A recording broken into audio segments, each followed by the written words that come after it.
سوال عشق قسط نمبر 5۔ اگلے دن پھر وہ تینوں اریبہ کی صحت یابی کے بارے میں دریافت کرنے اس کے گھر آئے ہوئے تھے۔ راستے میں ہدا نے اس کے لیے پھولوں کا بوکے بھی لیا تھا جسے وہ اریبہ کو شکریہ کے طور پر دینا چاہتی تھی، اور وہ یزدان نے تھام رکھا تھا۔ ہدا نے یزدان کو صاف صاف کہہ دیا تھا کہ وہی یہ بوکے اریبہ کو دے گا کیونکہ اس نے اس کی بہن کی جان بچانی تھی۔ آج اگر اس کی بہن اس کے سامنے صحیح سلامت کھڑی تھی تو صرف اور صرف اریبہ کی وجہ سے۔ وہ خود بھی اریبہ کا شکریہ ادا کرنا چاہتا تھا۔ اریبہ کی جگہ اگر کسی اور نے بھی اس کی بہن کی جان بچائی ہوتی تو وہ اس کا بھی شکریہ ادا کرتا۔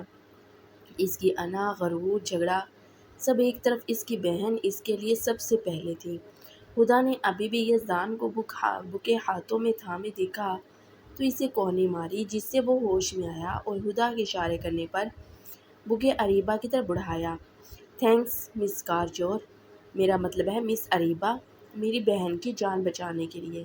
ہدا کے گھورنے پر اس نے جلدی سے اپنا جملہ درست کیا۔ اریبہ منہ کھولے بوکے کی طرف کم دیکھ رہی تھی، یزدان کے منہ سے نکلے تھینکس جیسے الفاظ پر زیادہ توجہ دے رہی تھی۔ ہدا، لگتا ہے ایکسیڈنٹ کے دوران میرے کان بھی خراب ہو گئے ہیں۔ مجھے ایسے سنائی دے رہا ہے جیسے تمہارے خڑوس بھائی نے بھی مجھے تھینکس بولا ہو۔ پلیز مجھے کل دوبارہ سے ہاسپٹل چیک اپ کے لیے تو لے جانا۔ اس نے اپنے دونوں کانوں میں صاف کرنے والے انداز میں انگلی مارتے ہوئے کہا۔ یزدان، جس کے چہرے پر تھوڑی دیر پہلے نرم تاثرات تھے، وہاں اب پوری طرح سے غصہ حاوی ہو چکا تھا۔ اس کی بات سن کر ہدا اور معاویہ کے چہروں پر مسکراہٹ چھا گئی۔ کانوں کے ساتھ ساتھ تمہاری زبان بھی خراب ہو گئی ہے، اسے بھی چیک کروا لینا، یزدان جل بھون کر بولا۔ ایک تو اس نے اریبہ کو تھینکس بولا، اوپر سے اس کے نخرے کم نہیں ہو رہے۔ آپ کی انہی بد دعاؤں کی وجہ سے آج میں اس حال میں پہنچی ہوں۔ نہ جانے کل آپ نے مجھے کتنی بد دعائیں دی تھی۔ آپ کی زبان ہی کالی ہے، لگتا ہے بچپن میں توا چاٹتے رہے ہیں۔ اریبہ اس کی کل والی بد دعاؤں کو یاد کرتے ہوئے بولی۔ وٹ از یور مین؟ کالی زبان؟ اپنے لمٹس میں رہ کر بات کیا کرو۔ تمہیں بات کرنے کی ذرا بھی تمیز نہیں ہے، ہر وقت لڑنے کے موقع تلاش کرتی رہتی ہو۔ اپنے لیے ایسے الفاظ سن کر یزدان آگ بگولا ہو چکا تھا۔ بھائی، آپ یہاں میری فرینڈ کو تھینکس کہنے آئے تھے، نہ کہ اس کی انسلٹ کرنے۔ ہدا نے شکوہ کناں نظروں سے اپنے بھائی کی طرف دیکھتے ہوئے کہا۔ وہ جو تمہاری دوست میرے ساتھ بدتمیزی کر رہی ہے، اس کا کیا؟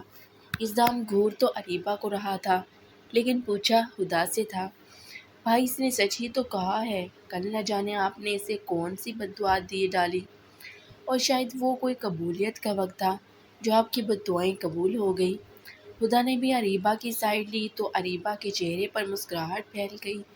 تمہیں بھی کچھ کہنا ہے؟ اس کی بات سننے کے بعد یزدان نے مڑ کر معاویہ سے پوچھا۔ جو یہ دونوں کہہ رہی ہیں میرا بھی وہی کہنا ہے۔ وہ کہاں اپنے پارٹنرز کی مخالفت کر سکتا تھا، اس لیے ان کی ہی سائڈ لی۔ اس چورنی نے ضرور کوئی تعویذ چوری کر کے تم دونوں کو پلا دیا ہے جو تم دونوں میری بہن بھائی ہو کر اس کی سائڈ لے رہے ہو۔ یزدان کو اس وقت اریبہ کے چہرے پر مسکراہٹ زہر لگ رہی تھی۔ میں چور تو آپ جوگر خور۔ غصے میں اریبہ کے منہ میں جو آیا بول گئی۔ اس سے پہلے کہ یزدان اس کا غلط بانے کے لیے اس کی طرف بڑھتا، ہدا نے جلدی سے آگے بڑھ کر اسے روکا۔ چھوڑیے نا بھائی، ابھی بچی ہے۔ ہدا اریبہ کی طرف دیکھ کر آنکھ منہ کرتے ہوئے بولی، جس کی بات پر اریبہ نے منہ بسوڑا جیسے اسے ہدا کی بچی والی بات اچھی نہ لگی ہو۔ فیڈر پیتی بچی، فیڈر پیتے پیتے ہی اتنی لمبی زبان باہر آ گئی ہے اس کی۔ خیر، میں جا رہا ہوں، مجھے اسفند کی کال آ رہی ہے۔ جس گاڑی نے تم لوگوں کو ہٹ کیا ہے شاید اس کے بارے میں کوئی انفارمیشن ملی ہے۔ میں اسفند کے پاس سے ہو کر واپسی پر تم دونوں کو خود پک کروں گا، اکیلے کہیں باہر نہ نکلنا، ٹھیک ہے؟ یزدان ان دونوں کو ہدایت دیتا ہوا وہاں سے نکل گیا، جبکہ پیچھے اریبہ اس کے منہ سے نکلے الفاظوں کو سنتی جل کر کے رہ گئی۔ اللہ کرے تمہارے بھائی کو ایسی لڑکی ملے جس کی مجھ سے بھی زیادہ لمبی زبان ہو اور بدتمیز بھی بلا کی ہو، جو تمہارے بھائی کو تگنی کا ناچ نچا دے۔ یزدان کے جانے کے بعد اریبہ کی نہ ختم ہونے والی بد دعاؤں کا سلسلہ شروع ہوا۔ اریبہ کی بددعاؤں پر ہدا اور معاویہ نے ایک بار پھر سے مسکراتے ہوئے آمین کہا۔ پھر تینوں اپنی کبھی ختم نہ ہونے والی باتوں کو لے کر بیٹھ گئے۔ کبھی اریبہ انہیں اپنے بچپن کا کوئی قصہ سناتی تو کبھی وہ دونوں اسے اپنے بچپن کا کوئی قصہ سناتی۔ تقریباً 3-4 گھنٹے بعد یزدان کی واپسی ہوئی تھی۔ اس دفعہ اس نے اریبہ کے گھر جانے کی غلطی بالکل بھی نہیں کی تھی اور دوبارہ سے اس کے ساتھ مغز ماری نہیں کرنا چاہتا تھا۔ پہلے ہی وہ کافی ٹینس تھا۔ گاڑی میں موجود نعمان نامی جس شخص نے ہدا کو ہٹ کرنا چاہا تھا وہ اب غائب ہو چکا تھا۔ ایکسیڈنٹ کے کچھ ٹائم بعد گاڑی کو بھی آگ لگا کے جلا دیا گیا تھا۔ وہ یہ سوچ سوچ کر پریشان تھا کہ اس کی معصوم بہن کی آخر کس کے ساتھ دشمنی ہو سکتی ہے۔ وہ ابھی بھی اپنی سوچوں میں گم تھا جب ہدا اور معاویہ بھاگ کر باہر نکلے تھے اور گاڑی کا دروازہ کھول کر اندر بیٹھے تھے۔ بھائی آپ پریشان کیوں ہیں؟ معاویہ نے پوچھا۔ اس کے چہرے پر پریشانی کو محسوس کیا اور پوچھا، نہیں ایسی کوئی بات نہیں۔ وہ مسکراتے ہوئے بولا، ان دونوں کو وہ کسی بھی قسم کی کوئی ٹینشن نہیں دینا چاہتا تھا۔ بھائی اس انسان کا پتہ چلا جو ہدا کو ہٹ کرنا چاہتا تھا؟ معاویہ نے ایک بار پھر سے سوال داغا۔ یک لفظی جواب دیا گیا۔ پھر تو آپ نے اسے جیل کی سلاخوں کے پیچھے پہنچا دیا ہوگا۔ معاویہ خوش ہوتے ہوئے بولا، نہیں بچہ، کسی نعمان نامی شخص نے ہدا کو ہٹ کرنا چاہا تھا۔ اب جب ہمیں اس کے بارے میں پتہ چل گیا ہے تو وہ غائب ہو چکا ہے۔ جس گاڑی سے اس نے ہٹ کرنا چاہا تھا وہ بھی جل چکی ہے۔ یزدان نے اپنی کن پٹی سے ہلاتے ہوئے اسے ساری بات بتائی۔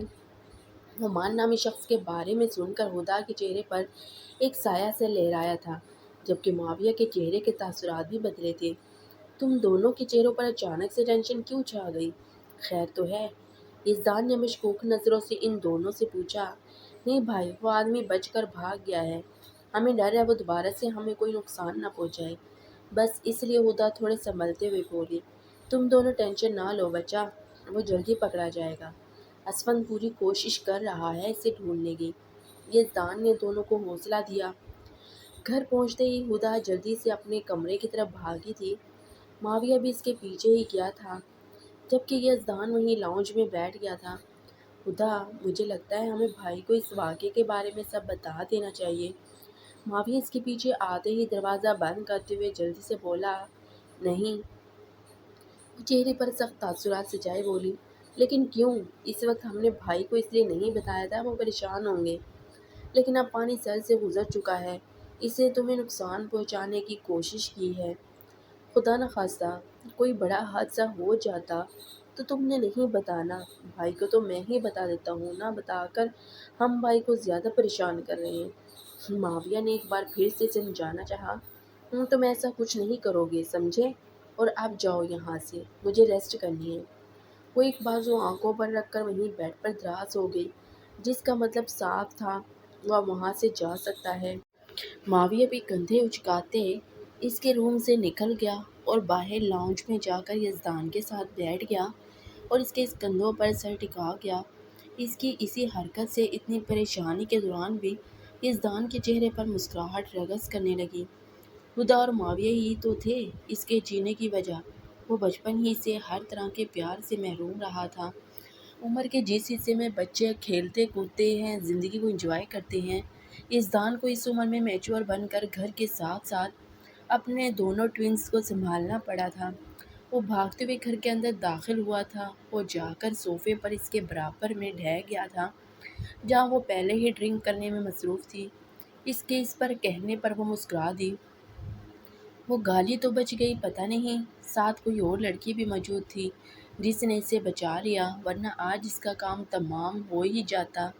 نعمان نے اس کے مسکراتے ہوئے چہرے کی طرف دیکھ کر کہا، تم نے بہت اچھا کام کیا ہے نعمان۔ پھر کیا ہوا؟ ہمارے ایک دشمن کو چوٹ نہیں آئی تو دوسرے کو تو آ ہی گئی ہے نا۔ اب ہماری ایک دشمن نہیں بلکہ 3 دشمن ہیں جنہیں ہمیں یزدان کی پراپرٹی پانے کے لیے راستے سے ہٹانا ہوگا۔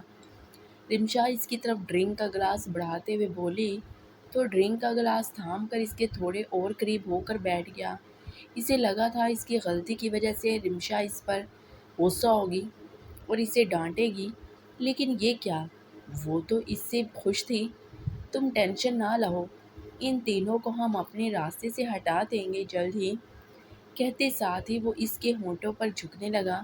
جب رمشا نے درمیان میں ڈرنک کا گلاس کر کے اپنے اور اس کے درمیان میں فاصلہ بنایا، پہلے تم اپنا کام مکمل کرو، یہ سب بعد میں، ابھی بہت ہو گئی ڈرنک، اپنے آدمی کو کال کرو اور ان تینوں پر نظر رکھنے کا بولو، ہمارے پاس وقت کم ہے، ہم کوئی بھی موقع ہاتھ سے جانے نہیں دے سکتے۔